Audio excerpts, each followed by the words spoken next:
So Douglas Ross was on the Andrew Marr Show today, and he managed to answer absolutely no questions other than one where he agreed that Boris Johnson should resign if he broke the Ministerial code.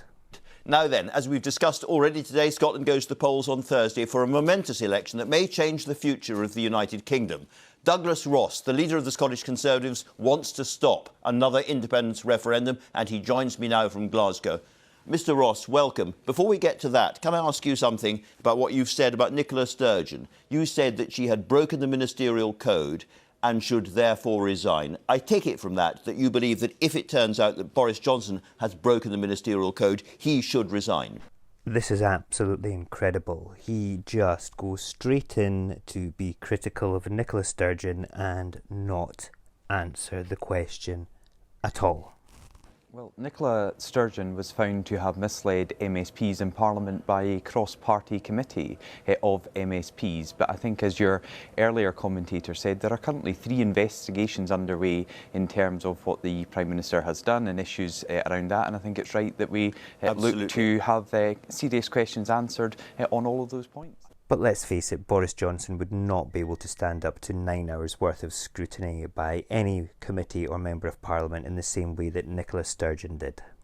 I'm just making the point, if he is found to have broken the ministerial code, and I'm using my words carefully, if he is found to have broken that code, should he resign, yes or no? Of course. Wait a second, did Douglas just throw Boris under a bus? Of course, I think people expect the highest standards of those in the highest office of the land, and that's why I think people are looking at the investigations that are currently ongoing and waiting for the answers to be heard. So, not so much under a bus, just sort of like passively glancing over it, but not disagreeing, but not really agreeing, just being a wishy-washy pansy that he kind of is. Very interesting. Has Brexit been good for Scotland? Oh my God, hell no, it certainly hasn't, Andrew, and you know that, and Douglas knows that, but he is just going to dance around the next whole segment of questions about Brexit. Just wait and see. I think Brexit has allowed us the opportunity here in Scotland to now have more than 2.8 million people vaccinated. Our outstanding NHS staff, British Armed Forces and volunteers have got these vital jabs in the arms at a far faster rate than clearly anywhere else in the European Union. I think people do see that as our way out of this pandemic and it gives us a lot more hope and optimism. That's a fair point. Has Brexit been good for the Scottish economy? Just before you answer that, Douglas, let's just be critical, highly critical of a Tory once again waving the flags about the Union and the vaccination programme while ignoring the whole disaster that is Brexit, and pretty much the whole disaster that is the Tory party just now, because it's all about flag waving and how amazing the vaccination programme is to basically whitewash the rest of the nonsense that you and your party have caused this country.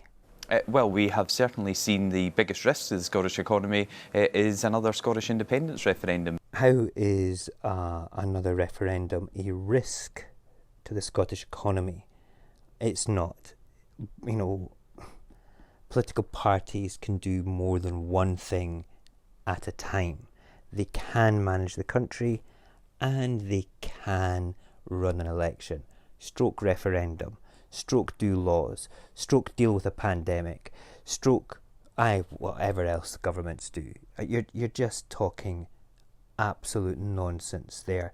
But you know, let's carry on and listen to hear what terrible things you're going to have to say about another independence referendum. Because Nicola Sturgeon has been unable. Question. Well, I was just saying Nicola Sturgeon has been unable to tell us what the Scottish currency would be, what the border would be between Scotland and England. We do 60% of our trade with the rest of the United Kingdom. Interesting fact about the 60% of Scotland's trade with the rest of the UK. The data comes from voluntary surveys that are handed out, and only 10% of Scottish companies who receive these surveys fill them in.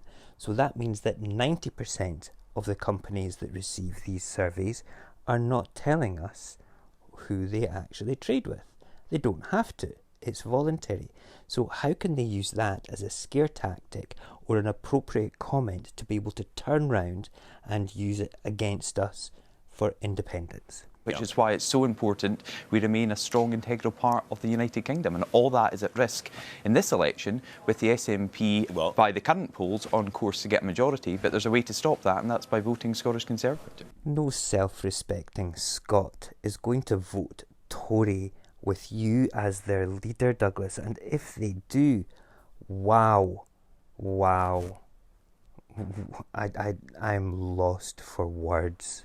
It depends how closely you listen to the Scottish Conservatives, doesn't it? Because in January you said the post-Brexit trade deal presents, and I quote, a sea of opportunity for Scottish fishermen. What's happened to Scottish fishermen since then? Well, there's undoubtedly been serious challenges, and I think both the Scottish and the UK governments continue to try and resolve the issues with the added bureaucracy and the delays getting our excellent products out to the European Union. But I've been speaking to fishermen throughout this campaign. Wait. You have been speaking to fishermen throughout this campaign. That is a conversation I would like to see. So shout out to any fisherman that has been spoken to by Douglas Ross throughout this campaign. Please come forward, tell us about the conversation, tell us what you've said to them, because I don't believe it.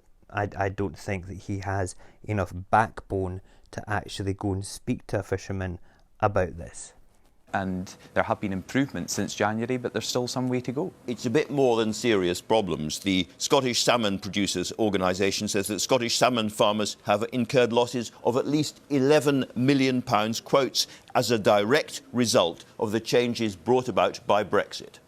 Yes, and we are trying to resolve these issues. It's absolutely right that we listen to the Scottish Salmon Producers Association, the Whitefish Association, the Scottish Fishermen's Federation. You know, I'm working with all of these organisations. Are you, Douglas? Are you really talking to all these organisations, or are you just saying that to make yourself look good and feel better about the disaster that is Brexit? To resolve the issues that are currently facing the industry. But we know there are better times ahead as more and more quota comes back to Scottish and UK fishermen, rather than being tied into the hated common fisheries policy. If the SNP, alongside with Alaba and the Greens, win a majority in the Scottish Parliament, do they have a mandate for another referendum? Douglas is going to dance around this question again, but he's eventually going to admit that the leader of the Conservative and Unionist Party in Scotland shouldn't really be promoting or discussing methods of how an independence referendum could take place, which is probably the most sensible answer he has actually given to any question, because that's actually right. But at the same time, you know, it's kind of putting him in a spot. Well, I want to stop that. I want to stop that SNP majority. These polls are on a knife edge right now, and people know there's a tried and tested way to stop that. 5 years ago, pro-UK voters, anti-referendum voters united behind the Scottish Conservatives. Nobody united behind the Conservatives at the last election, Douglas. It's just the way the D'Hondt method calculates the list seats. The SNP did remarkably well in the constituencies, therefore the calculation allows for other parties to get more seats in the list. Go and look it up. And we're asking them to do the same at this crucial election, to stop that division, to stop going back to the old arguments and focus on Scotland's recovery, because that's the priority for people here right now. I understand that's what you want. Nonetheless, the polls are pretty clear that the Unionists will not have a majority in this new Parliament. And I ask you again, if the pro-independence side of the argument, which involves the Greens and Alaba, as well as the SNP, if they win a majority, as seems very likely, do they have a mandate to call for another referendum? Andrew, I am a proud unionist. I never want another independence referendum separating families, businesses and communities all over again. And there's a way to stop that. And we can stop that by pro-UK voters backing the Scottish Conservatives, particularly on their party list vote on the Peach ballot paper. Let me just ask you for a moment to address directly proud nationalists. What is their democratic route to independence? If you won't have a referendum and you say this election shouldn't give them a mandate, what is their possible democratic route to getting what they want? Well, I've spoken to nationalists in this campaign when we've been out and about across Scotland. People in favour of a second independence referendum are not in favour on Nicola Sturgeon's timescale. But they are in favour of another independence referendum, mate. Okay, that's the difference. The fact that we could potentially have another referendum within the next couple of years, Nicola Sturgeon has said she'd be campaigning for that during our recovery. So even pro-independence supporters are saying we cannot risk our recovery and put our rebuilding efforts on the line while the Nationalists take us through another damaging, divisive independence referendum. You just made that up, mate. You just made that up. That is hilarious. Absolutely hilarious. Some may be saying that, but you're still not answering my question, which is a straightforward question. What is their democratic ballot box route to independence? He's just dancing and dancing and dancing, and that's cool because he is the Tory leader in Scotland, and he will get to the point that I said earlier on about why he shouldn't really be promoting it all. But the journey there is quite funny to hear him just like talk the absolute pants that he's good at talking. He's a proper pants talker. Pants talker. Well, there is an opportunity at this election to focus on recovery, to focus on rebuilding. I'm sorry, Douglas Ross, that is not an answer. I'm asking you what is the route, the democratic route to independence. And I don't think anyone would expect the leader of the Scottish Conservative and Unionist Party to be suggesting that we should have another independence referendum. And there we have it, a sensible answer from Douglas Ross. I mean, it's not a democratic answer, but it's a sensible answer. I mean, you can't expect him to be promoting another independence referendum, surely, but at the same time he still dances round the democratic route, the thing that would probably actually give him more credibility. But none of the unionist parties at all want to stick their hand up and say, hey look, if Scotland wants another referendum, then Scotland should get another referendum, and this is how you go about getting it, because that just would admit defeat. And in the long term, they don't want that because Scotland is their cash cow. I don't want that. I want to focus on education, raising our educational standards that have plummeted over the SNP's 14 years in power. I want to invest more in the NHS. I want to support businesses and protect jobs. That's what we can do at this election if we get rid of the threat of another independence referendum. Let me ask you an equine question. Boris Johnson said that wild horses wouldn't stop him coming to Scotland during this election. Where is he? Boris Johnson's not going to come to Scotland, mate. He's not going to come at all. You're their fall guy. When everything falls to bits after all the votes are counted, you're going to be the one that is to blame for all this. That is why you are slipping in the polls. That's why he's not coming up, because he then has no responsibility for your actions up in Scotland. It will be your fault, Douglas, and nobody else's, that the Tories crash. Can you not see that, mate?